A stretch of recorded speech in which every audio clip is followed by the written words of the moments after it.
I feel like carbohydrates need to be earned Right. through mobility, through exercise, through moving your body. And then great, have the carbs you want to have. And Hmm. then the kind of higher the intensity of the movement, the higher the glycemic index of the carbohydrate you could have. So just earn your carbs. You Yeah. know, if you want to have a lot of sugar, then move that body real fast, real hard, Yeah. and you can have it. But Yeah. for those of us that, you know, are more sedentary or are certainly at least metabolically dysfunctional, that's where the ketogenic diet not only is going to be a way to lose weight, it's going to be turning the lights on. This is such an honor. It is such a pleasure to be speaking to you. And I have to say, like I've just said to you just now, has been such a pleasure to prepare for this interview and to kind of look into everything that you've been doing recently. It's been so much fun. How are you doing? I'm doing wonderfully. I'm here with you. Obviously, it's going to be amazing. So, Obviously, yes, life is obviously. good. Life is good. Good, good. So today I wanted to kind of dive into one of the many topics that you are well known for, and that is energy and the keto diet. I want to dive into those topics. But what I wanted to say is, first of all, even though it's been really, really fun prepping for this interview, I had some challenges, I have to say, Yeah. because um, what do you ask Shawn Wells in just an hour when you're a biochemist, you're a dietitian, you've formulated like 700, over 700 supplements, you've A patented thousand now. 1,000. Thousand. That's Yeah. gone up. That's Yeah, gone it's up gone since I up. checked. It was an, I think the bio needs to be updated there. But yes. And I Yeah. patented about 25 ingredients now. So yeah, Wow. Yeah. including paraxanthine that is in this drink and in a number of products. So yes, this is an Nice. update drink if someone's listening. There's also euphoric pre-workout, a lot of products that are coming out with my new energy ingredient. And I had a couple before that, T-cream, dynamine, that are in like basically between my three energy ingredients, every pre-workout, fat burner, or nootropic has my energy ingredients in them. Wow. Yeah. That's a lot. That's Yeah. amazing. See? So what do I ask? Like, what do I focus on with just an hour with you? Like, who knows? But I've decided to focus in on energy because you are the energy guy. And this is what you do. This is what you focus on the most from what I can see. So I'm really happy to dive into it. But what I wanted to kind of kick off with first is I have been reading your book. So when did it come out? I think it came out in 2022. Yep, that's correct. 2022. I absolutely love it. It's really, really great. And I'm just trying to get up here. There it is on my Yes, there it Kindle. is. Yeah.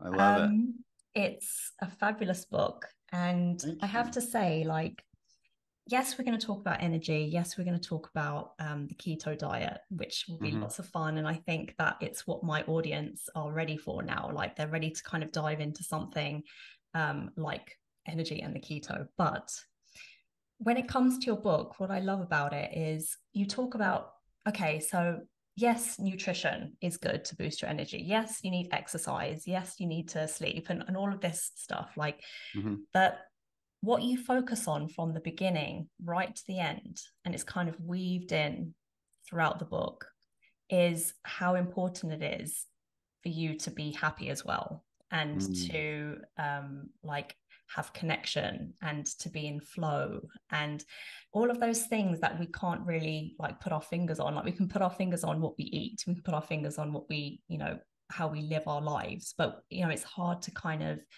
um to put our finger on like that flow, that kind of happiness, that kind of joy that you get in life. And basically what you say in the book is all of these tips I'm giving you, they're right, but make sure you're happy too. Make sure you're connecting with the people around you. So that's what I really love about the book. Is that Mm-hmm. something that, like, what made you want to kind of include that within the book all the way through? Because it's a really prominent factor in the book. So how important was it to you to include that within there? Massive. And yeah, so the book's called The Energy Formula.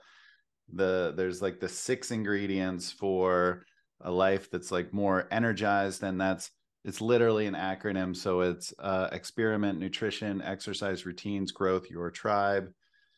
And you're right, like not only is there, I think I started really on that wounded masculine path that's so typical in biohacking, especially that term sounds very masculine, Yes. hacking, like it sounds like, like, and I was trying to continue to push the limits of like, went from 60 hours a week to 80 hours a week to 100 hours a week. How could I get my sleep down from 8 hours to 6 hours to 4 hours? How could I, add chemicals into my bloodstream so that I was like living limitless and pushing the limits and grinding, listening to the Gary V's and the David Goggins of the world. Like, I want to get up at 3 a.m. and I need to grind and hustle and grind. And, this is all very masculine and obviously to a point. And, I do feel that this is a whole other discussion that over the last decade, there's been kind of a gross emasculation of men where we're kind of moving away from alpha and calling all masculinity toxic. That's a problem. Yeah. And that's just a whole other discussion. A whole other discussion. But I do think that we have ignored the power of the feminine. I think we're all getting, I don't know what the feminine term is for like emasculation, but we're getting we're removing feminization as well. Like, and we're trying to be like this one unit, and we're getting programmed by capitalism to be this one thing, and we're losing what makes us unique and special. Right. And I was in a toxic masculine space where I was just trying to constantly push the limits, and I was doing very little self-care. I was getting very little feminine energy. And so what I learned along the way was to tap into not only technology and biohacking and science and stem cells and supplements and all these things that are really cool, that I do feel like are masculine. And we do have to go get it sometimes. And we do need to be in our hustle sometimes. We do need to step up, stand up for ourselves, set boundaries, get in our masculine, right? And we need to be in our creative, and we need to be in our nurturing, and we need to be in our self-care. And there's ancient wisdom that we've lost, and we're now getting back into, in maybe the kind of more balanced term now is optimization, right? Where we're looking at journaling, where we're looking at breath work and, prayer and meditation and cold plunges and whatever it is, kind of these things that we used to do and were so important to us having that balance. And we used to look to feminine wisdom and intuition, and we also used to look to the masculine and for leadership in its own way, protecting, providing, creating that safe container. And we've gotten away from all those things. And so suffice it to say, like, to bring in the balance and understand the balance is how you have resilience and how you have wholeness. Yep. Now, we as organisms need the balance of masculine and feminine within ourselves. And we need to recognize the masculine and feminine around us too. Right. And I think that's a really important distinction that I, learned along the way that led to me feeling more balanced, to me feeling more whole, to me having more joy, as you were putting in my life, to where I wasn't just stressed and grinding and looking for perfection and leveling up, and I'm competing against everyone. I'm never good enough, imposter syndrome, all this kind of stuff. Yeah. That's like that wounded masculine that I was coming from. Yeah. And it wasn't until I did the self-care, I did the inner work, that I got to a place of divine masculine. And that's what I really love about your story, how you're so honest about your journey and about how you came to where you are today.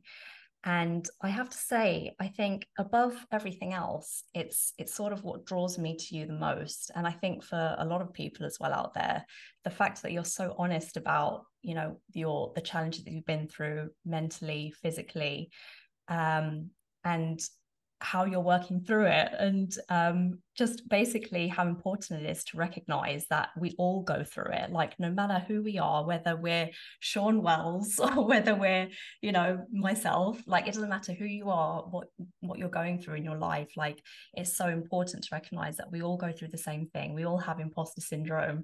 We all have our struggles. And I just really like that honesty that is in your book, but then also like in your podcast, your videos. And I have to say, like, just a quick deviation, we will come to energy and we will come to keto, I promise. But I watched your psychedelic presentation not long ago to Mind Valley. And I have to say, it was so, I was encapsulated by it. I was kind of drawn in because it was such a powerful story. And your experience was just fab, and I'm so glad that the psychedelics worked for you. And I'm just hoping that one day we get to chat about psychedelics in a future episode, because I would love that. that's a whole other topic. But I mean, that's what I love about your story, and I love how you integrated it in. And if that was a really powerful presentation, I have to say, anyone who hasn't seen it, they have to see it. Yeah, I'm not sure. Like I did like a 1 hour version last year in 2022 for Mind Valley as a keynote. And then this year it was received so well, I did a 2 hour version. So I don't Nice. know which one Nice. you watched, but I think it's the 1 hour one. okay, that Yeah. I think you'd really like the 2 hour one. And Okay. yeah, it's really good. And that is a huge part of my story, and very much a part of what I was talking about, like that psychedelic work. I was right on the edge of suicide. Mm-hmm. Um, and at one point, my depression was leading me down that path of kind of consciously choosing suicide. I think further on in the process, I was nearly committing suicide by work. You Right. know, I was working myself to death. And I remember I was at this point, it was really going into 2020, right before COVID, that I did my first journey.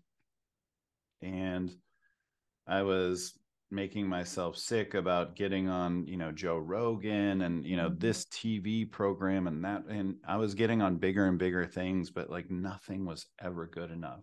Wow. And I'd be in, you know, different masterminds, and I think like I have to be in this better mastermind, or I have to be Mm-hmm. on this bigger stage. And it was literally just killing me.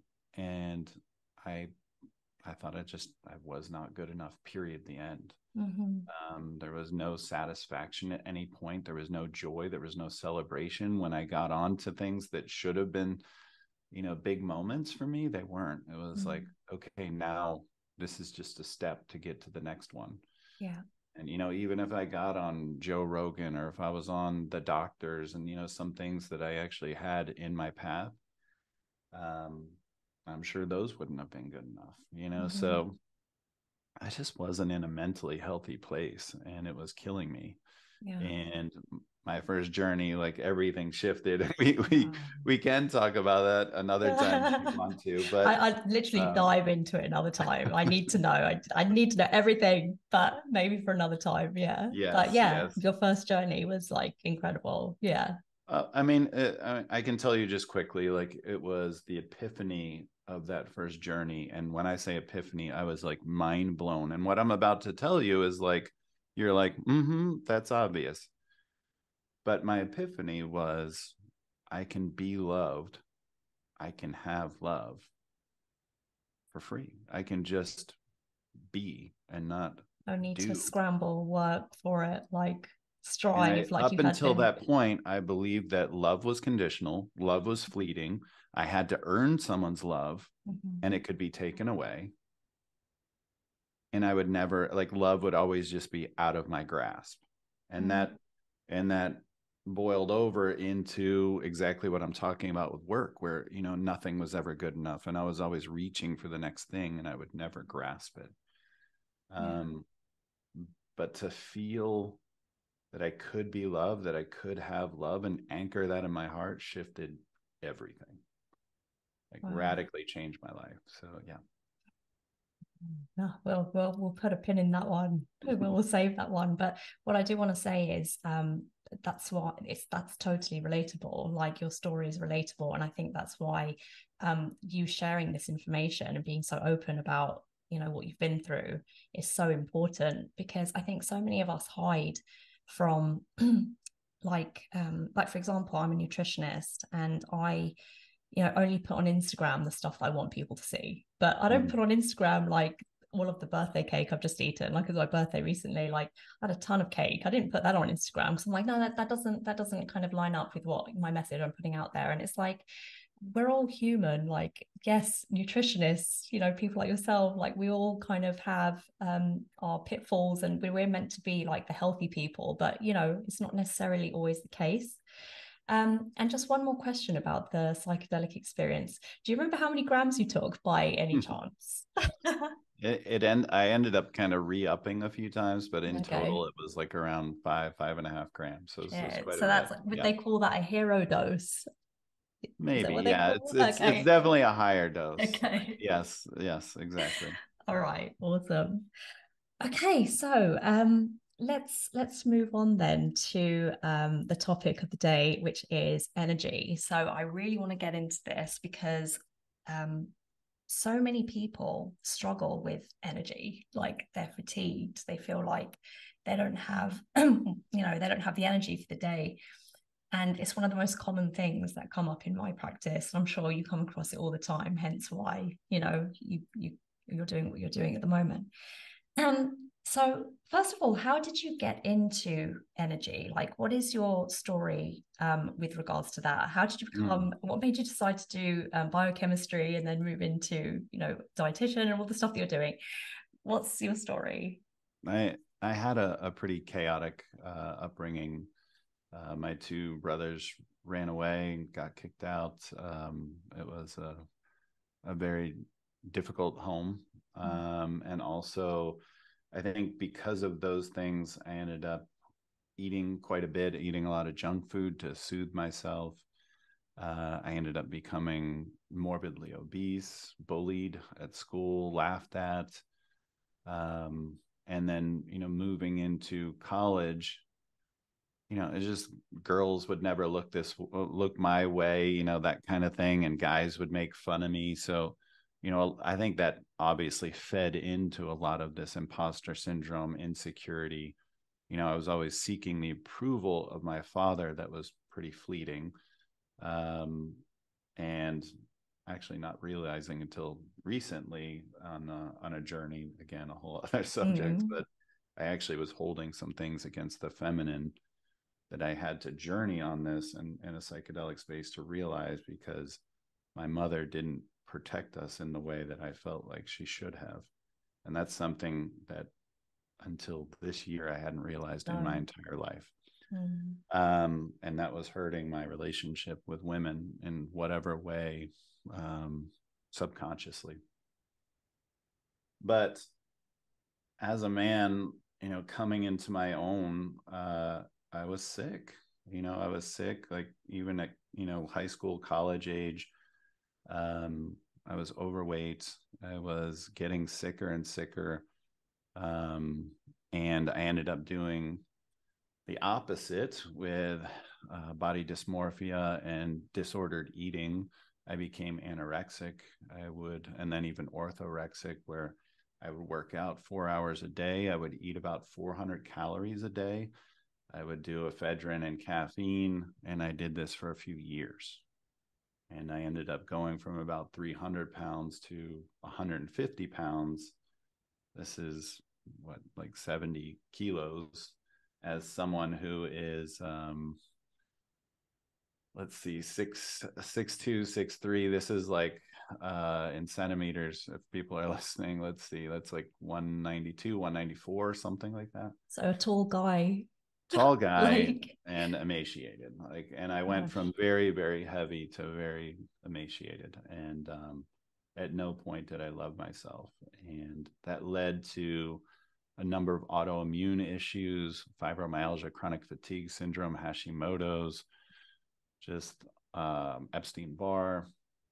I ended up getting a brain tumor. I was in bed for about 6 months. I couldn't get out of bed again, thought of committing suicide because I thought there was no way out because I literally had no energy to get out of bed. And then that's when I really dove down the path of keto, paleo, fasting, immune supplements. Up until then, like I was already in school at getting my master's in nutrition and biochemistry. Mm-hmm. Up until then, I was doing all the sports nutrition stuff. And I was taking supplements that weren't healthy. And I really didn't realize that at the time. And again, like a lot of stimulants at that time, it was like ephedrine, there was norepinephrine, like all these really harsh DMAA, all these kind of chemicals that were really harsh stimulants. Mm-hmm. I was taking things that are similar to steroids, things like this is before even SARMs, so they were called prohormones. A lot of them were liver toxic, and just a number of like these kind of fat burners and things that would like amp up the thyroid. And Mm-hmm. I was just, and again, like low calories, protein only, all this stuff, and it was just killing me. Yeah. And obviously my mind state played a big role in this, where I hated myself. You know, hacking is actually very triggering to me because when I was overweight, I remember literally thinking of taking knives or cleavers and just like having these fantasies about cutting the fat Mm-hmm. off my body. And, you know, not only was I overweight, but I had large legs and a big butt. And like, you know, I would get made fun of by guys and girls, like as, you know, fat ass, you know, fat FUCK, like all that kind of stuff. And it demoralized me. And Mm-hmm. it got to the point where I would essentially be calling myself those things all the time. And obviously, this was a very dark and unhealthy place to be. Yeah. Yeah. So it played a huge role in, you know, shaping at that time my perfectionism, my drive. But, you know, also I ended up trying to figure out, okay, how do I live through this? And a lot of those lessons are in the book, The Energy Formula, in terms of the supplementation and the keto. Like I've been doing keto for 25 years. And Yeah, I was gonna say you still doing keto. yeah, yeah. Yeah, that's your diet. Yeah. Yeah, Yeah. and you know, paleo and all these things. I've been doing them for years and figuring out all these unique supplements and even blood work and PRP and all these kinds of things. I've done all that. And it's taken a lot more work past that to get into some of the things that we've been talking about that are, you know, the breath work, the meditation, the prayer, the, you know, like getting resilience and balance in my life, Yeah. learning how to have successful relationships, surrounding myself with positive people that I want to emulate and be like. Yeah. You know, getting that kind of community, slowing down, unplugging, you know, turning off these voices that are toxic. Yeah. So many of these things have been more profound. You know, if we go to blue zones, like, and Mm-hmm. I'm all about, again, like, like I'm a biochemist, I'm a dietitian, like, as you know, like I'm a formulator. I get into all that. We can get into all that. But if I was to say what matters more, it's loving yourself. Right. It's granting yourself grace. Yeah. And I can prove it. You know, there's certain people that are famous in the biohacking space that don't look all that healthy Mm-hmm. and don't seem all that healthy. And I can take you And it's to, like you how? know, these places like in Sardinia, Italy, or in you know, Loma Linda, California, or the Greek Isles, or where I was also in Costa Rica. Like if you go to these blue zones, there's people that are not doing any kind of interventions like this. What they Yeah. do is they have great community. They live Mm-hmm. near the ocean. They slow down. Yeah. They, eat like 2 or 3 hour dinners. They have gratitude in their lives. Mm-hmm. They eat essentially whole food and typically prepare it themselves. Yeah. Know where it's coming from. Mm-hmm. They're not consuming tons and tons and tons of chemicals from all these products that have, glyphosate and antibiotics and phytoestrogens and xenoestrogens and all that. They're not getting exposed to all that stuff. Yeah. And And can I just say, just while you're kind of talking on that subject, because I know Blue Zones is very popular at the moment because of the Netflix program that's come out with Dan. I don't know his second name, I can't pronounce it, but anyway, so it's very much on the tip of everyone's mind at the moment. And I had a conversation. I've mentioned this so many times in my podcast, but I'm going to say it again. I had a fab conversation with Dr. Natasha Campbell McBride, and she basically said that flour, sugar, and vegetable oil, they're the main causes of disease. They're the three legs that disease stands on, she says. And it went absolutely crazy on the internet. So I thought, gosh, I'm going to dig into this a bit more. And one of the main comments that people were coming out with was that they could accept the sugar, they could kind of accept the vegetable oil, but when it came to the flour, people were more like more confused about that part. So like, hang on, what about in Italy? Like where they have like pasta and pizza, like they consume flour as part of their diet. Like, are you trying to say that they're not healthy? Like, how could you say that? Blah, blah, blah. But actually, what they have that's different from us is what you just said. They're happy. Yeah, there's a couple things there, and it's fair. Go for it. If you could expand on that, that'd be brilliant. There's the French paradox, right? Like that's come up in research where they eat a lot of pastry, they eat a lot of heavy cream, and these kinds of things. High fat, high glycemic carbohydrates, supposedly. And then that led people to start looking at resveratrol and red wine and these kinds of things. That was the French paradox. And you're right.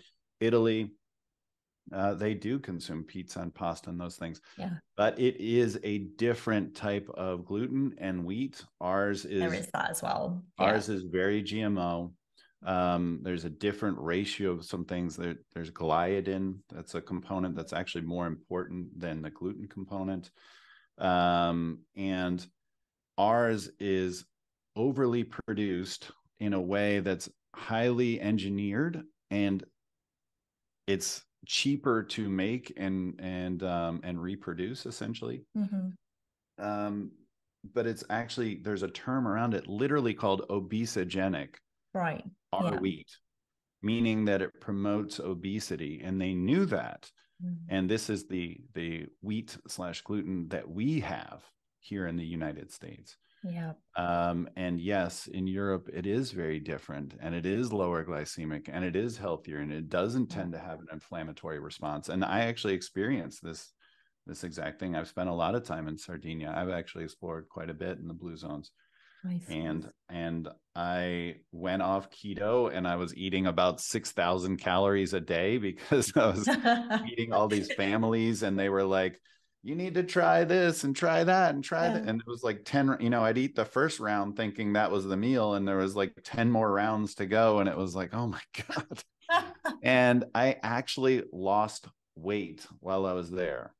And part of this is getting to where you're going with this, is that I was more in the parasympathetic nervous system. Right. I was more relaxed. I was taking walks. I was around very positive people. I was slowing down.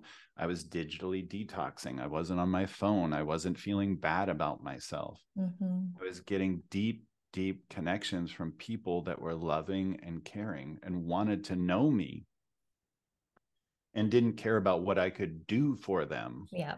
But genuinely just wanted to spend time in fellowship with me. And so that's a huge difference. And yes, like these meals, like you take your time, literally 3-hour dinners where you're connected to these people, and it's a whole experience. And there's this idea, like an NLP concept. This actually is very tied to like the idea of like Pavlov's dogs and, the Pavlovian response is like psychosomatic anchoring. And this is kind of along the lines of what you're talking about, is that if we are, and this is where like alcohol data actually gets confusing, and I'd make an argument it's largely this, is that if we are around incredible people and we are slowing down and we're eating whole food and we're savoring it, and we take our time to experience the food and taste the food in our mouth instead of shoveling it in, and we're talking with the people, and we were involved in preparing the food, and we're connecting, and we feel supported and loved, and we're opening up about our lives and our troubles and our worries and our anxieties, but also laughing and singing and fellowshipping. And this is how you have a meal. Whoa. And now let's say you have this red wine and you're sipping the red wine. That red wine is going to be anchored, the more and more you do this, to this parasympathetic response, this feeling of being loved, supported, relaxed. Now, if I'm to have, McDonald's and be in traffic and, people are honking and like I'm just shoving things in my face while I'm driving down the highway, of course, that's an opposite response. Now, when I have McDonald's, it's going to trigger inflammation. It's going to trigger glycation.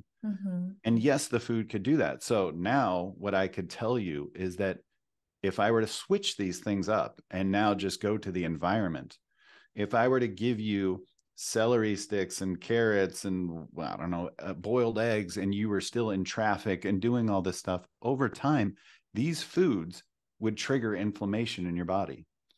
And if I was to give you McDonald's, but put you in this loving environment where you sat and enjoyed the McDonald's over 3 hours, and maybe you made the McDonald's yourself, and you felt supported, and you had great conversation every day, I guarantee the response would be radically different. Now, obviously, ideally, you eat the healthy food and you're in the healthy environment. But this is really important to say that environment is critical. Yeah. And that there is this psychosomatic response where we do anchor things and it's shortcuts in our body. That's the idea of crystallized intelligence versus fluid intelligence, is that as we age, in some ways we get, maybe as you'd say, like smarter, because like the shortcuts get faster and faster and faster. Like we get better. Like we can almost get to work in our sleep, right? Like the shortcuts to work, like you can do it in your sleep. But taking on a new task, we're not so good at. That's the fluid intelligence. That's what we're better at when we're young, is taking on new tasks. And this gets into BDNF, which is actually really important, brain derived neurotrophic factor. I talk about in the book. How to do that. You take on new tasks, you learn new languages, you go into new environments, try new foods. You put on your belt a different way, like brush your teeth with the opposite hand. All these kinds of things are great for BDNF, along with certain supplements and certain diets. Like the ketogenic diet is going to help with that. MCTs and ketones are going to help with that. Fasting is going to help with that. There is certain polyphenols actually almost are always tied to BDNF and keeping the brain young. So neuroplasticity is tied to this brain-derived neurotrophic factor. Neuroplasticity means your brain is more plastic, which means it's more moldable. It can take on these new tasks. Right. It's not as static. It's not as rigid.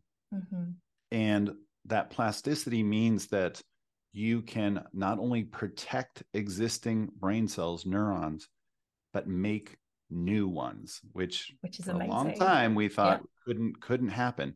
But with elevated levels of BDNF, you can. And there's some other proteins that are important in this pathway too that don't get talked about as much. NGF, nerve growth factor, mTOR, which people think is related to muscle health, and it is, but in the brain is related to protecting the brain as well. Yeah. And what I love about the BDNF topic is the things that actually boost it. So the stressors that are actually good for us in short bursts, so like the ketogenic diet, which is the topic, but other things like fasting and exercise and cold exposure and heat exposure, like all of those short-term stresses are really good for boosting that BDNF, which then makes your brain like better at adapting and better at learning new things. I find that so fascinating. It's a really fascinating topic that I really love, and it's a great excuse to kind of, challenge yourself, like, challenge. That's something that we're losing these days in our life. We don't challenge ourselves enough, like Exactly. Netflix and Yes. driving everywhere, and like, Yeah. you know we can cook our food in the oven, and we don't have to hunt for our own food anymore. Like, it's just, life is just so easy. And I think it was my friend the other day, actually. She said something really profound. She said, I feel like our lives, the way that it's designed for us, is it's not compatible with a long and healthy life. Like, just the way that we're living these days, it's just not compatible with that longevity. It's almost like we have to relearn it. We have to relearn how to be human again. Like, we have to relearn how to be cold. We have to relearn how to fast. We have to relearn how to, do keto, like abstain from, a food group, like carbohydrates for a certain period of time. Like, we kind of have to learn it before we do it. So it's fascinating, the whole thing. Yeah. Totally. So yeah, what you're talking about is like this idea of resilience or being anti-fragile.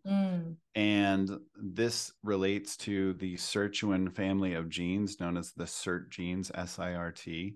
And basically, the more hormesis you have, which is a way, that term means challenging the body in a healthy way to create adaptation. Yes. So there's kind of this bell curve, if you can imagine, of stress, right? I have this in my book, that there's eustress, EU stress. So that's pronounced eustress. And then there's distress.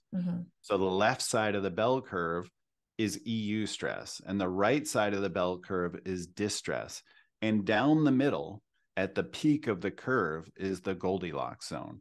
And this is the idea of the optimal amount of stress to create the optimal amount of adaptation. And you're right, we've gotten so comfortable, we've gotten so controlled, or a lot of discussion can go into that. But we've given up a lot of what I would call our sovereignty or control. The only power that they have is the power that we give them. And we've given away a lot of our power, and we now think that we're weak. And in a lot of ways we are, but we become weak.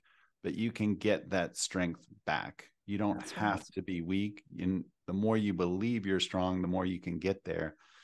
And absolutely, doing these challenges, like I mentioned with the BDNF kind of challenges, it's important.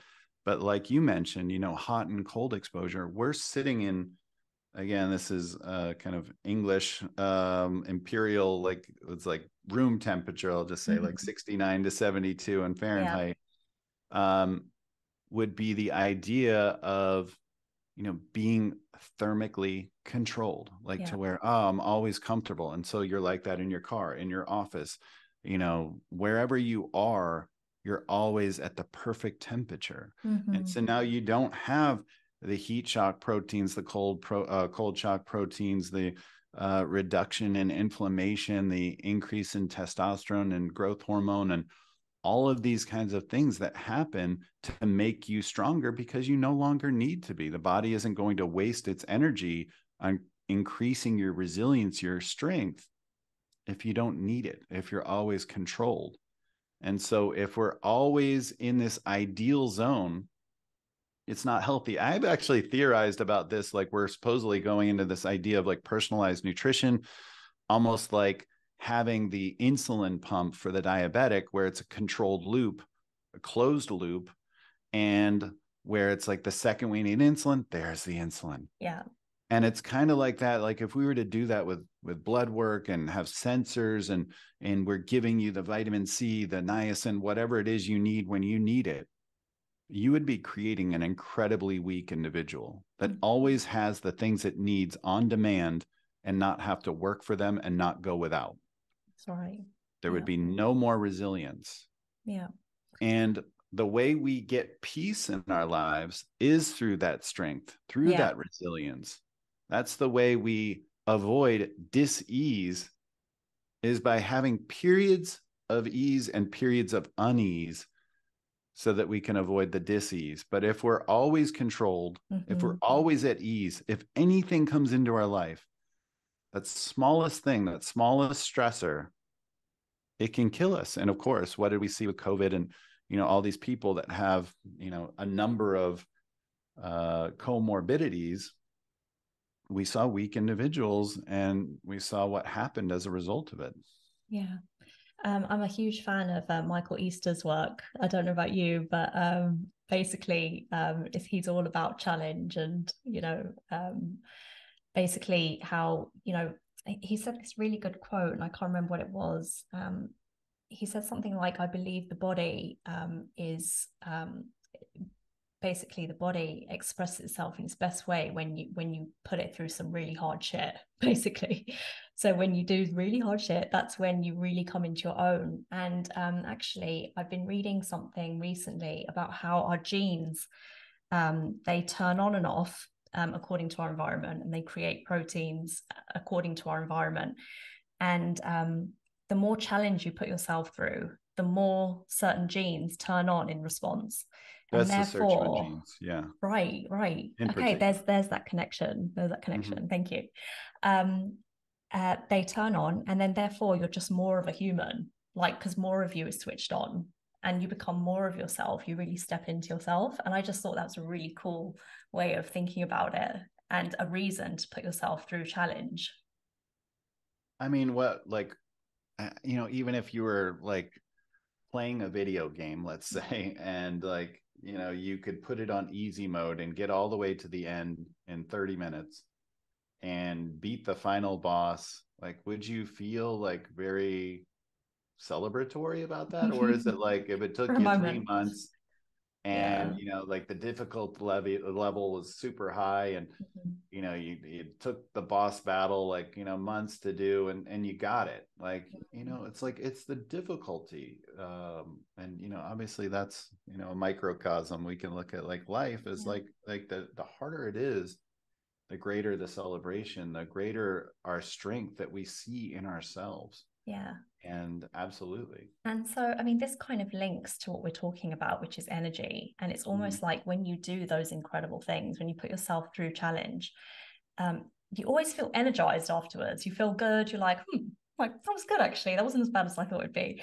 And, you kind of switch on. So when it comes to energy, I want to kind of bring it all the way back to like mitochondria. Yeah. Because that's where it starts. Yeah.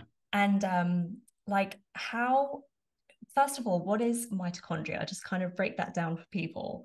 And then like, how can we stress the mitochondria regarding when it comes to keto? Like, how does keto stress the mitochondria, and why is it good to do something like keto to help you feel alive, to help you feel energetic? So first of all, start with the mitochondria. Yeah, so you might remember, I don't know, in the US, it's 7th grade biology. Yes, everyone remembers drawing that diagram. Yeah, the mitochondria is the powerhouse of the cell. It's an organelle. Like, there's like the Golgi apparatus. There's all these different things in the cell, right? And the mitochondria, of course, in the diagram, we're shown that there's one mitochondria, but in reality, the more energy dependent the cell, the more mitochondria there are. In a cardiomyocyte, meaning a heart muscle cell, you have up to 5,000 mitochondria in one cell. So that's where like some of these mitochondrial changes that we can make are going to have the most dramatic impact on the cells that are in the most energy dependent areas of our body, like the brain or the heart in particular, as well as brown adipose tissue, which is a really unique tissue that is very mitochondrial dense, which is why it's the color brown, because there's iron in it, which is a fascinating tissue. But mitochondria, obviously critical to this whole idea of energy formula and creating that cellular energy. So without that cellular energy, ATP, adenosine triphosphate, that energy currency for the body, you will not have the energy to live a vital and happy life. So we need to maximize our mitochondria. We need to have more mitochondrial biogenesis, which means creating more mitochondria, Mm-hmm. and have those mitochondria functioning well and preventing mitochondrial dysfunction. When we don't have enough mitochondria, and when those mitochondria aren't functioning well, then we get into what's known as insufficient cellular energy states. ICE is the acronym. And in the brain, it's called brain energy gap. And that's where there's a shortfall of energy. And in time, what happens is we get into metabolic dysfunction as a result. So we end up kicking off inflammation, glycation, oxidation, and all kinds of damage starts happening. Essentially, we're trying to run the car without the fuel. Mm-hmm. And we're pushing that car, down the road and pushing down the accelerator, and we're not getting anything back. And that's what's happening, is damage is happening to that engine, right? And so how do people know if they've got ICE, if they have dysfunction? So several things. About 99% of disease is metabolic in nature. Right. And when I say metabolic, I don't mean like the normal use of the term. Metabolism is just around like, energy expenditure and fat loss. I'm talking about metabolism means like the metabolic nature of your body is changing chemicals and going down these biochemical pathways, these biologic pathways. That's metabolism in the body. And so these things are metabolic in nature, and they are not genetic in nature. Probably 1% of disease is genetic, that you would be born with a disease. That's right. It is environment, it is diet, it is mindset, it is epigenetics that are creating these diseases. And I would also say that you're going to see faster biological aging over chronological aging. We can now not directly look at telomere length, but we can look at how well the mitochondria are functioning. We can look at things like glycation, looking at hemoglobin A1C, or insulin is also a good marker. We can look at inflammation with CRP. We can look at oxidation with oxidized LDL. Things like that. We can look at these things and say, okay, you're metabolically dysfunctional, your mitochondria are not functioning well, that you're aging faster biologically than chronologically. And of course, some people are the opposite way, where they're aging slower than their chronological age.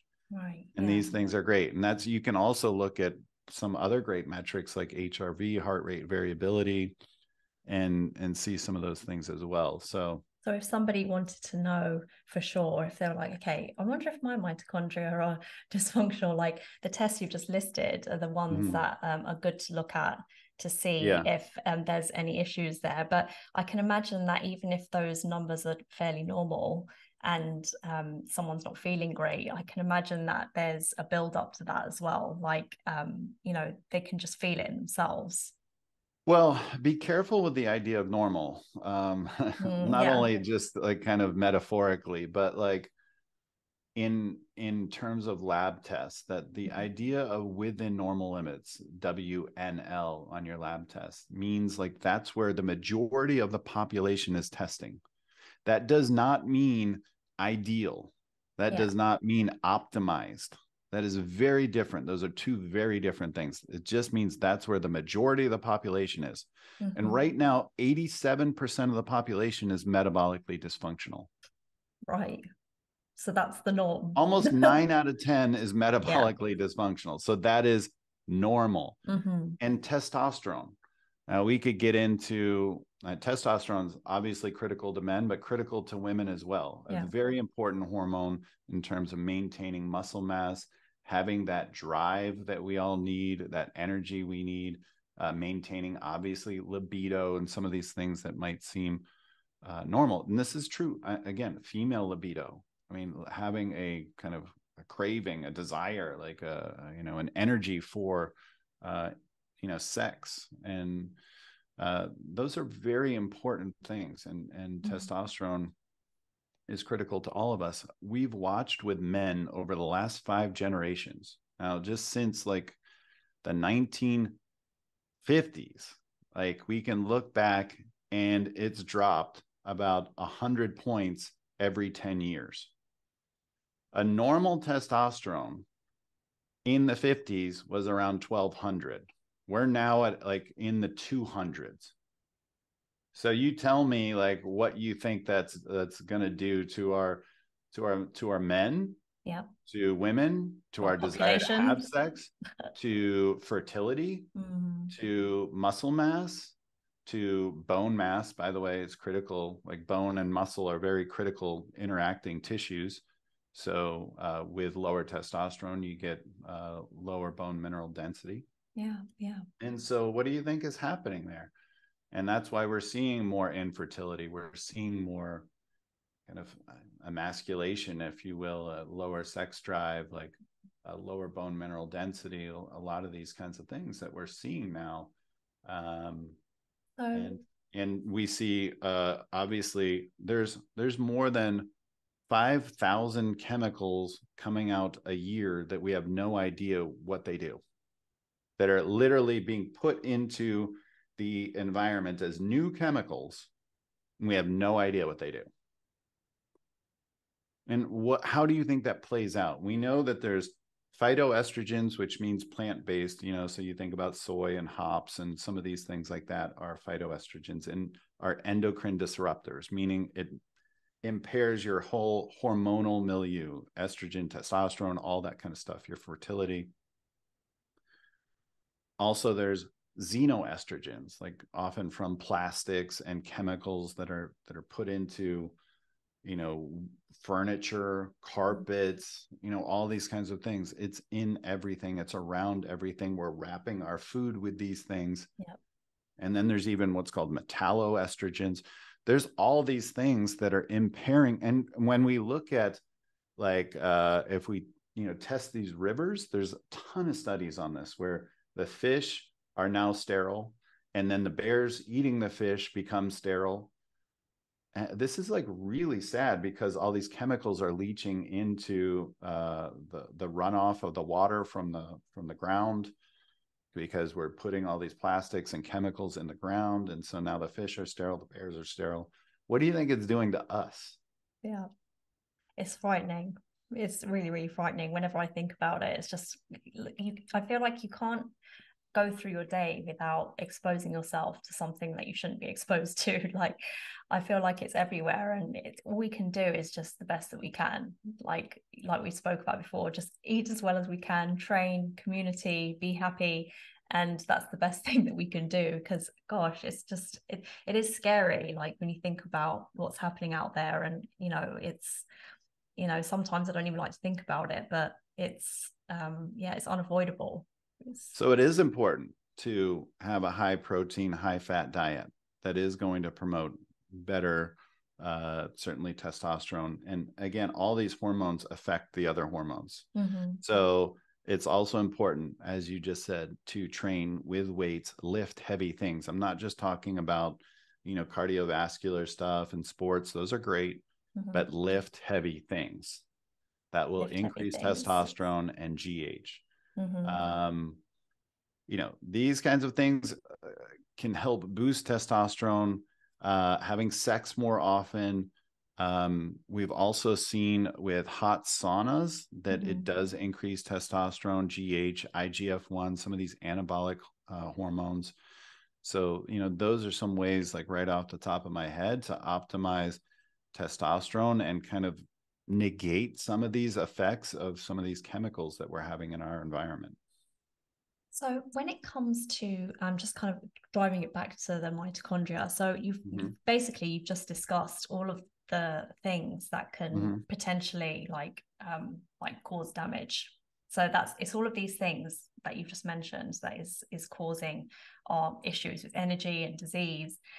But Can you speak a little bit just to kind of take a bridge into the keto diet? So one of the things that can really kind of gunk up your mitochondria is sugar. So having a high sugar diet where, you know, your blood sugars are high, your insulin's high, chronically, day to day, that can really cause damage to your mitochondria. So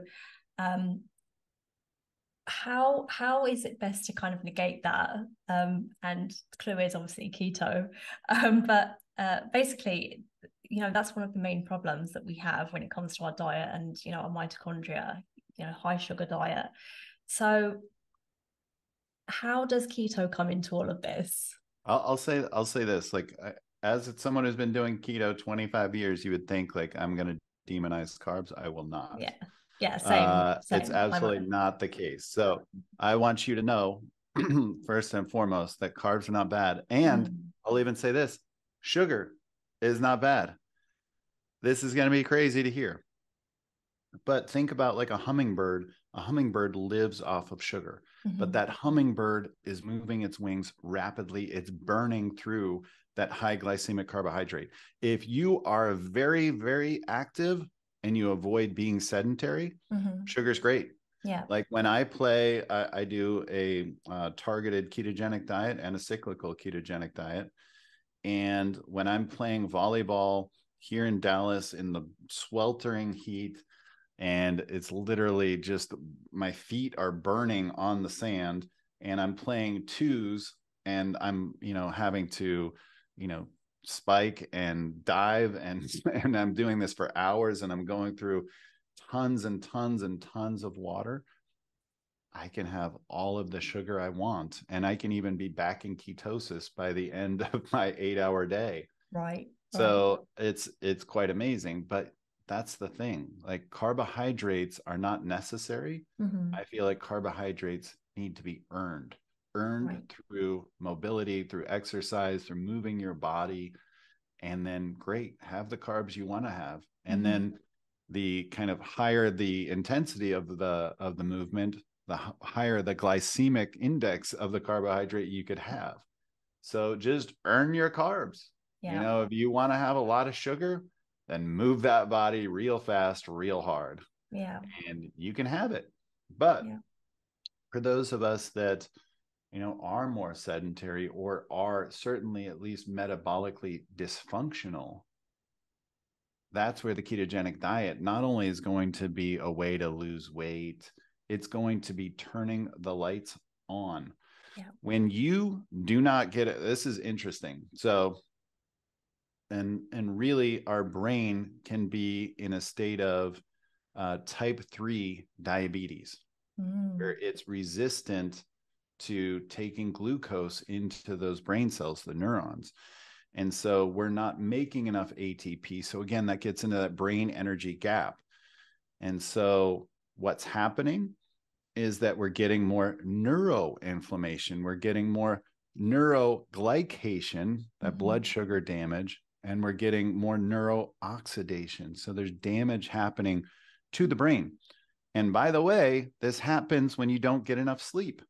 This happens acutely on one bad night of sleep, that you become insulin resistant in your brain, which is why you're reaching for sugar or caffeine first thing in the morning, because you don't have enough energy. And if you do this chronically, you have a diabetic / Alzheimer's brain. And so if you're not getting enough sleep, that's a real problem for your energy. So that could be 10 shows right there for you, is just on sleep. And I really recommend you talking to my friend Molly McLaughlin, now Molly Eastman. She has great podcasts. She's amazing on this. So she could do a great show with you. Anyway, so getting into the ketogenic, top of the tree. Yes. So exactly. And the ketogenic diet, what's happening there is that we're providing an alternate fuel source. So this is going to be, instead of this pathway that's resistant, that's worn down, that is not taking glucose into the cell well as that fuel source. Remember, we're dual fuel. We're metabolically flexible, or we should be. And we can take the ketones into the cell as well as a fuel source. So when we're not good at taking glucose into the cell because we're borderline diabetic, that is the way that we can provide that energy. And for some of us, that's like turning the lights back on. Yeah. You literally feel like, whoa, where'd this energy come from? You've gotten so used to that fatigue, that low energy, that low thermogenesis, where you're kind of metabolically dysfunctional, as we were talking about. Now it's like, hey, the lights are back on, where we have energy to do things. My brain is working great. My body is working great. I'm now in a very different state because I'm making ATP, and I'm now not insufficient cellular energy state, and I'm not in brain energy gap mode. Right. I now have ketones to use as fuel. And then in time, you can get to be metabolically resilient and have like that kind of dual fuel scenario where you can just switch easily from glucose to ketones. And that's great. But, if you're someone that's been dysfunctional for a while, then you need to potentially get into a more ketogenic diet for some time and maintain it. And then you can slowly work in carbohydrates and use them cyclically, which is, for some people, I love the idea of doing it like on a Friday night to, Saturday night or something. Like I just do 24 hours, 36 hours, and then the rest of the time I'm in ketosis. Mm-hmm. And then also targeted is something that you can work in time as well, which is like around a workout, and then things like that. So like in time, you can work those carbohydrates in, see what works well for your body. It's really good if you can use a glucometer, especially now you can get the CGMs, the continual glucose. Popular. Yeah, continual glucose monitor. So now you can actually see how some of these things affect you. There's actually a study, Rob Wolf has talked about this one study, and it's really excellent, where it looks at sucrose from cookies and fructose from bananas. And about half the population like had very little glycemic effect from the bananas, and about half the population had very little glycemic effect from the cookies. And like, so we actually, process these sugars, these carbohydrates very differently based on who we are. That's a whole bio individuality. So exploring that and understanding that to say, oh, maybe I could have a little of this, but I also know just a teeny bit of that will like throw me way off. To know those things is very important. To know how exercise affects you or caffeine affects you with relation to blood glucose is important as well. And it's like the first letter in your book, Energy Experiment. So you need to experiment with yourself to kind of see what works for you. But what I just want to kind of straighten out just layman's terms for anybody who needs it. I love the idea that our ancestors, like the way that we're built, is to be able to tolerate periods without food and to tolerate periods without carbohydrates. Like it's quite normal for our ancestors, especially during, let's say, winter time when there weren't any kind of plants around. Also, our ancestors used to move a lot more. So that's more to what you said about, if you exercise, then sugar's better than if you don't. So I love that we're built to be able to kind of switch between using glucose for energy and fat for energy. Like we should be able to do that quite easily throughout our days. But the issue is, with our current lifestyle, so much comfort, so much food, so many calories, so much sugar, so little exercise. Our bodies don't have that metabolic flexibility, as you said. They're not able to switch from using glucose to using fat when there's no glucose or carbohydrates available. So basically, if someone has a typical westernized diet, it might be difficult for them to switch over to fat burning mode if they were to go into keto. So would you recommend people build up slowly, or would you say that you should just dive in and just get started? That's a great question. And I think it's very mixed. I think for like women, I've seen by and large, it's harder, especially they've shown that there's a certain amount of glucose that's a little bit different, related to serotonin with women, and then fertility for women. I do think that women, and this is going to be a generalization, but this is something that I've seen with a lot of people I've worked with through the years, is that women can be more sedentary and have less muscle mass than men that just like to play sports more or work out more, and have more muscle mass. And so that's not true of, all women or certainly all men, but this is something I've seen more often. The more muscle mass you have, the more active you are, the more carbohydrate you're using, which means you have more carbohydrate leeway to stay in ketosis. Right. So what I hear from women more often, it seems like men get into ketosis easier. Well, this is one of the reasons why. What I hear from women more often is that, I don't know, I'm doing all the things, but I'm not getting into ketosis. You need to like literally get it below 20 grams, and maybe even try like zero carbs. Certainly avoid the whole idea of net carbs. That can be a disaster. Yeah. You may think that you're doing all the things, but you're just eating like a lot of keto junk foods that are Yeah. high calorie. Yeah. Right. So avoid that. But, getting into ketosis, whether to jump into it or not, I'm really thinking my way through this, is I think if you're someone that has done low carb, if you're someone that, and here's another thing too, is men fast more often and more easily, and men tend to eat meat/carnivore more often as a meal. I think men tend to eat less carbohydrates, less plant-based foods, and kind of lean more on the high protein and the carnivorous foods. And so like getting into ketosis is also easier for men for those reasons, because they're kind of leaning more that way and more adapted that way. Yeah. But if you are a woman that has done more intermittent fasting, this is going to be easier, certainly extended fasting. If you eat more high protein, high fat foods, this is going to be easier. If you tend to have already been doing a low carbohydrate diet, if you are more active, have more muscle mass, if you do things like high intensity interval training in particular that depletes glycogen, if you have MCTs already in your diet, if you're taking exogenous ketones, if you're taking glucose disposal agents like cinnamon, berberine, dihydroberberine, or metformin, it's going to be easier. So these things, I would say, like, are kind of a factor, like, for me to give you that answer, is that you're going to get the quote unquote keto flu if you're not doing any of those things. Right. If you're more sedentary, you don't do fasting, you're eating like 6 times a day, you have snacks all the time, you're basically on a high carbohydrate, low protein, low fat diet, certainly a high glycemic diet.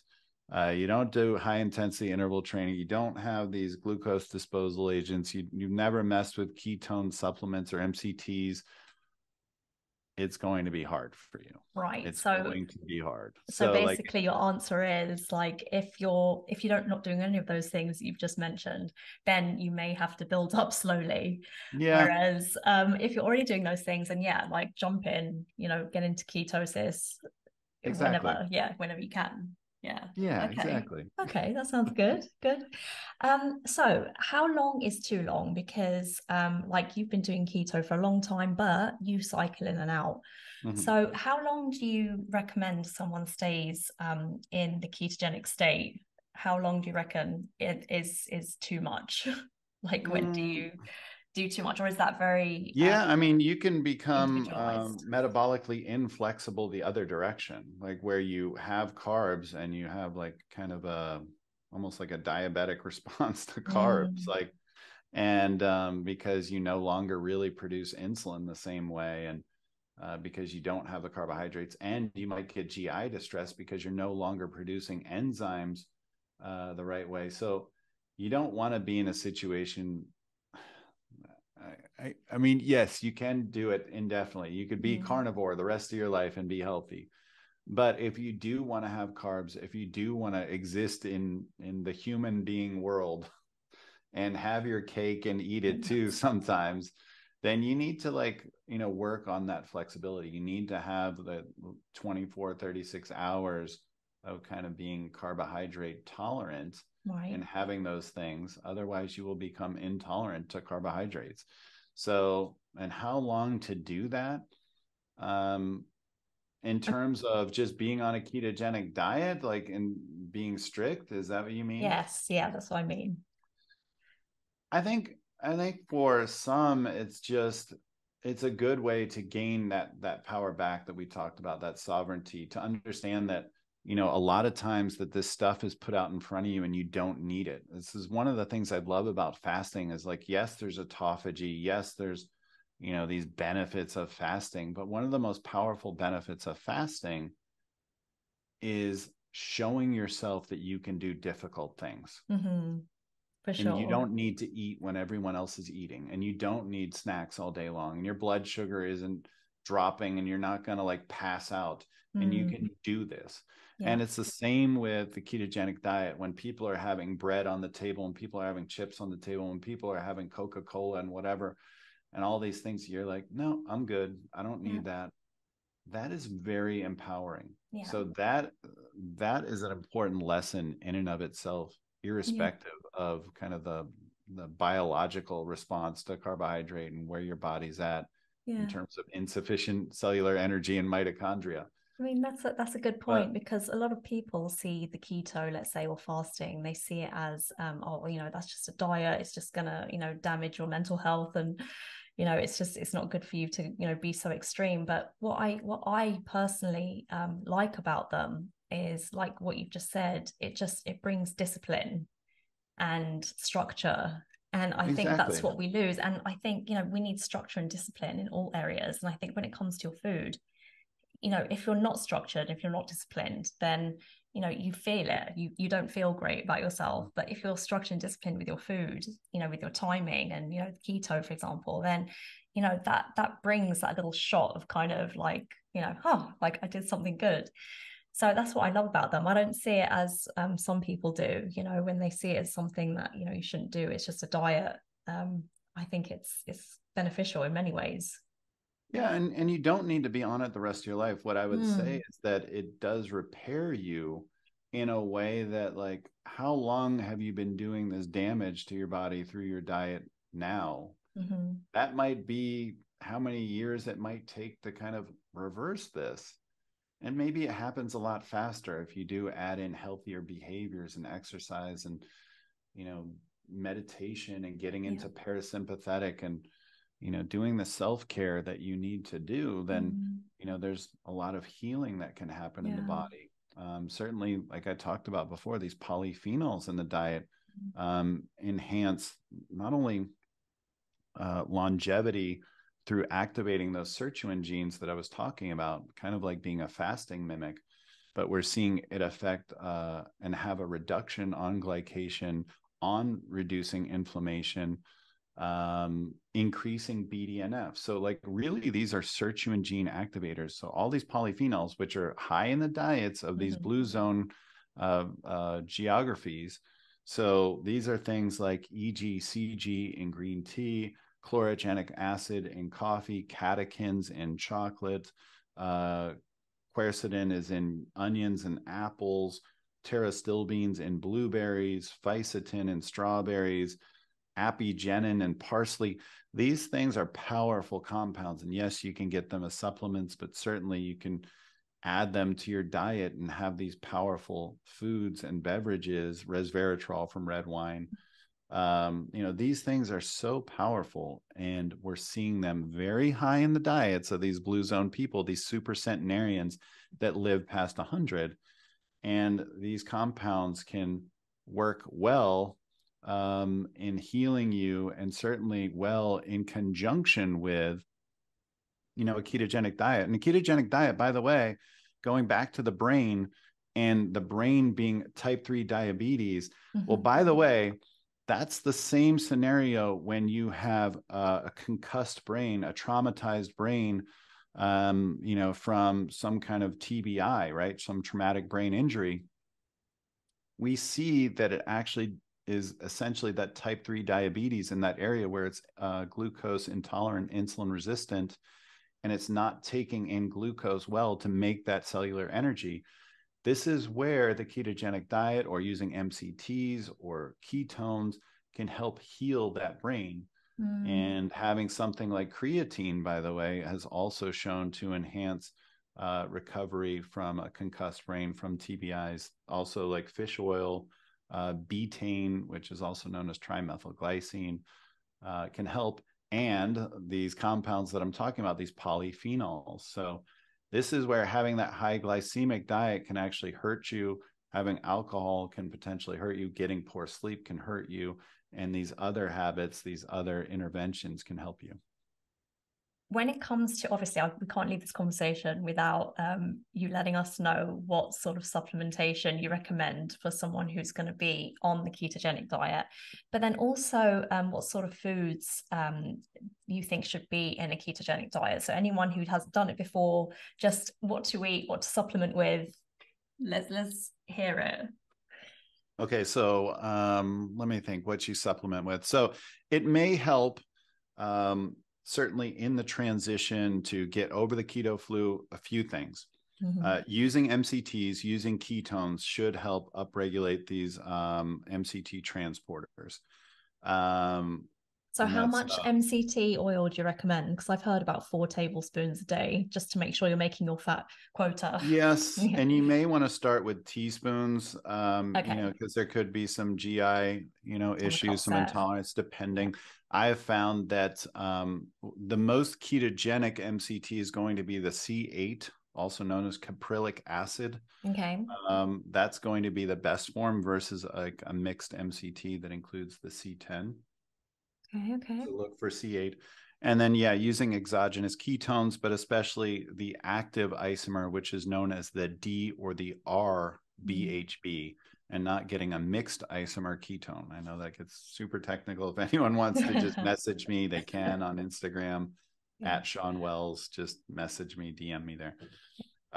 Also, going back to what I was talking about before, the most effective glucose disposal agent that'll help get you lower in terms of your blood glucose and insulin response, and also higher in ketones, is going to be dihydroberberine.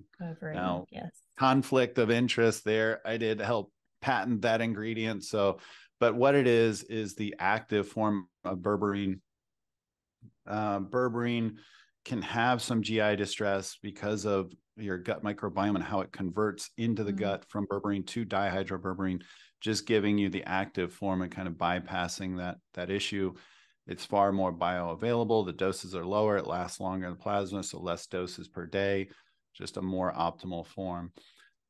Doing fasting, whether intermittent or extended fasting, with women, I really wouldn't recommend going beyond a 24-hour fast unless you're very adapted to it. Like, it can start to affect certainly if you're having your menstrual cycle, not getting into, and certainly if you're already lower body weight, then I would not, get into fasting. And of course, fasting can kind of lead into disordered eating as well. That's a whole other discussion. But if you have the control, if you can explore fasting and see how that works for you.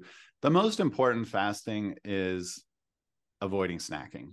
I think that is powerful. I would promote that heavily, along with an easy first step for people.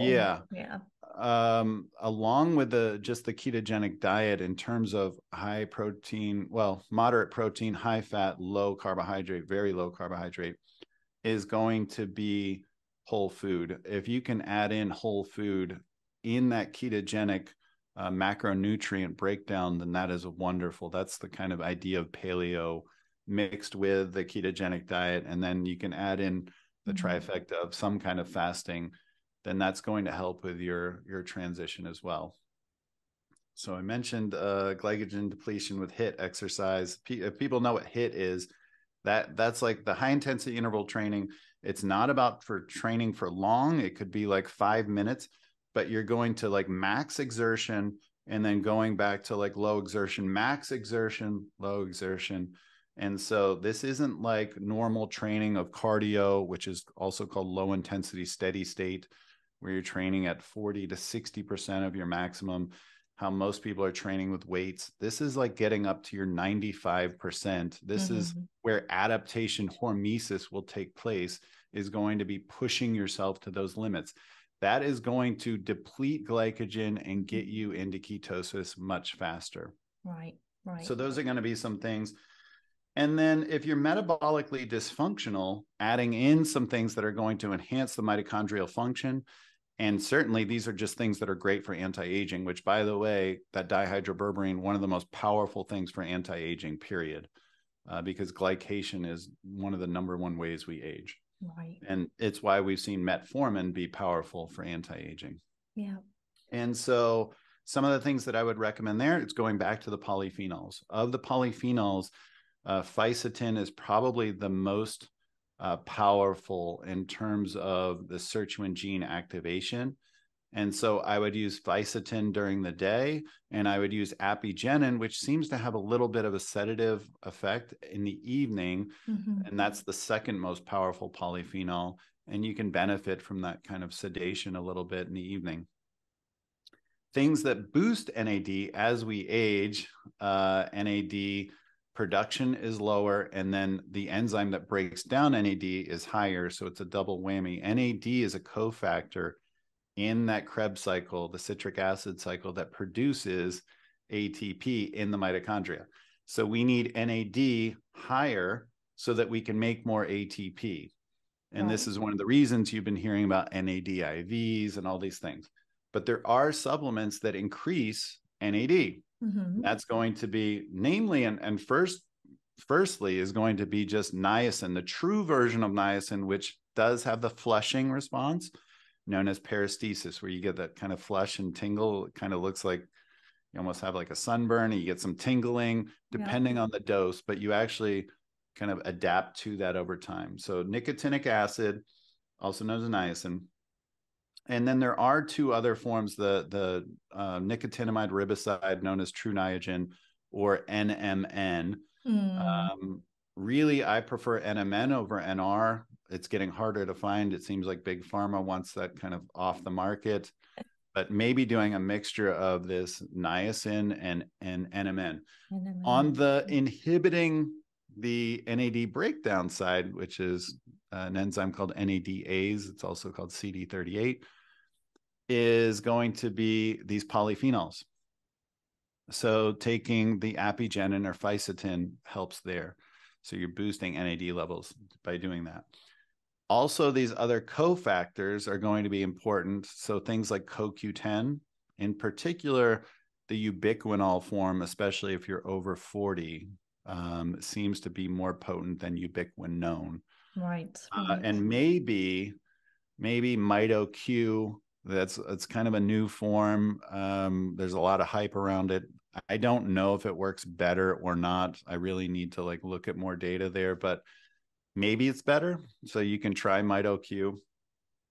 PQQ is kind of the sister molecule to CoQ10, and that will support as well.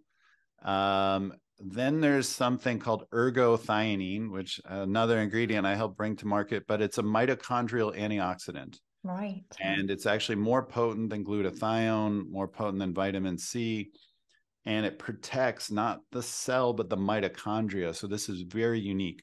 And we have a unique transporter system for it in our body, unique storage system for it in our body. We don't make it. And for these reasons, it's being looked at as a new vitamin, which is really crazy. So around 10 milligrams of ergothioneine a day, tiny dose. It's a trace amino acid that, again, might be a new vitamin. Dr. Bruce Ames, a famed longevity researcher, is talking about it as the longevity vitamin. Really exciting stuff there. Lastly, I like spermidine. And I've heard about it is present. often. Yes. It is present in sperm, and I always get that question. So I heard it's good for gray hair. Is that true? What's that? I heard it's good if you have some grays coming through. It's good to take some spermidine because they will kind of eradicate it or lessen it. Is that right? What's interesting is, one, spermidine is a fasting mimic or mimetic. in terms of it increases autophagy.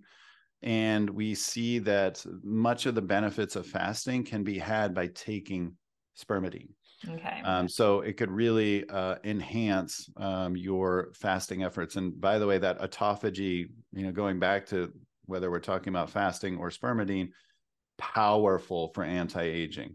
To not be in a mode where you're eating, and be in a mode where you're healing, cleaning out. It's kind of like a vacuum cleaner to the cell. Yeah. And it really protects the cell from aging faster, from always being this kind of pro-metabolic mode, and taking kind of a back step and being in a cleanup mode. Yes. Is very powerful. There's also like this senolytic response where you're kind of getting rid of like zombie cells and dead and dying cells. So this is really important. So spermidine is powerfully anti-aging, and we've seen that it protects the brain as we age. And then another thing that we're seeing is that with people that are over 90, they have levels of spermidine like those people that are 50. And so what that says is like people that are kind of living past when we should typically live past. One of the reasons that we're seeing, one of the correlations there, is that they have high levels of spermidine, like those of people that are much, much younger. Right. And so that is a really interesting correlation. Now that's, correlation, not causation, but it's a fascinating one. Yeah, and so there's a lot of research coming out on spermidine. It does seem like the doses are higher than what we originally thought. A couple of years ago, it was being recommended around 1 milligram. Now we're seeing some studies say like kind of like 3 to 5 milligrams, so a higher dose there. So those would be some of like my most important ingredients for boosting the mitochondrial function and anti-aging, and helping with that transition and kind of winding back the clock, so to speak. I really do feel like it's possible to anti-age. And so again, hormetic things, not only doing like the hot sauna and doing cold showers or cold plunges, but if you can pair them up, even better response. That's known as contrasting, and the delta between the two is going to be greater, right? So that's going to be an even greater response. And you're going to get an even greater response on top of that if you can add in some of these thermogenic spices like grains of paradise that increases the brown adipose tissue response. So that is going to be more powerful as well. So that's really exciting. Okay.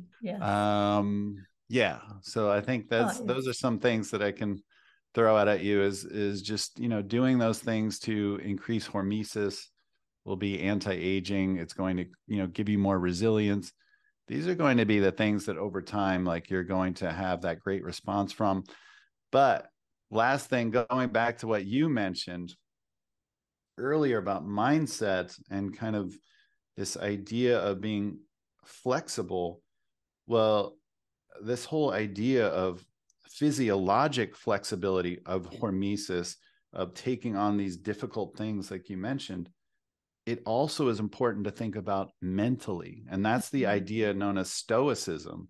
And if you can do those things in terms of stoicism, which means like Ryan Holiday has a book called The Obstacle is the Way. Essentially, that kind of explains what stoicism is that we cherish the obstacle, that we realize that that is the true path, not that we wish for no obstacle or we wish for an easy way around the obstacle, but that we cherish the obstacle and appreciate the challenge and say like, instead of, like there's some Bible verse about that. Like instead of like, wishing for like nothing bad to happen, it's like, God, give me more strength, essentially. Yes. That's the idea. Let's become stronger through this and cherish those obstacles that come up, because we find ourselves, we grow in our strength, we grow in our purpose. It's the only way we can find purpose is through these difficulties, right? Yeah, that's how you find yourself, right? So all of that's important. Yes. I love it. Oh, do you know what? You're just a fountain of information. I literally will have to listen to my own podcast episode again.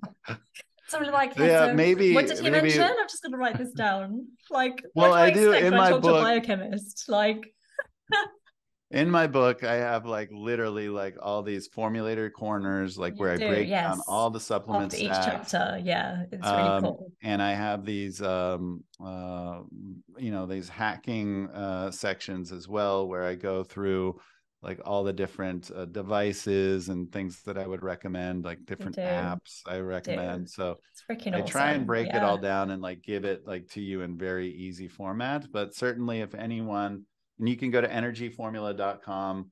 The book is very reasonable in price, and it's hardcover, softcover, ebook, and Audible.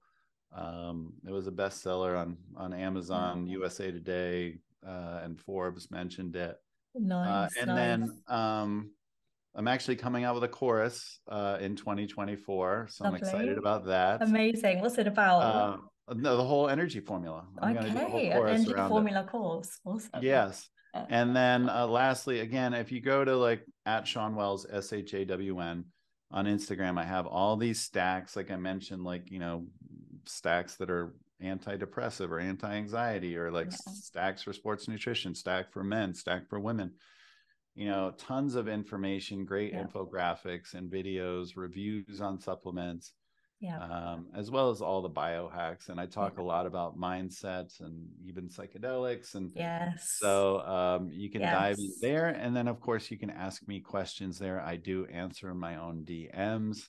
So if you guys are looking at supplements, certain brands, whatever, is this good? I answer all those there. So lovely. Well, to be fair, I don't think anyone's going to have trouble finding you online. So I mean, it is helpful to know where you are, but you are everywhere, it has to be said. And I just have to say, like, it's been such a pleasure talking to you, because you obviously, you know so much about what you do. You're so engrossed in what you do. You live and breathe what you do. You can kind of tell, you know, just through, you know, how you are and the way you speak about it. And it's just been such a pleasure learning from you. Just literally a lesson with Shawn Wells. Like, how awesome is that? I feel so lucky right now. So I just wanted to say thank you. Thank you very much.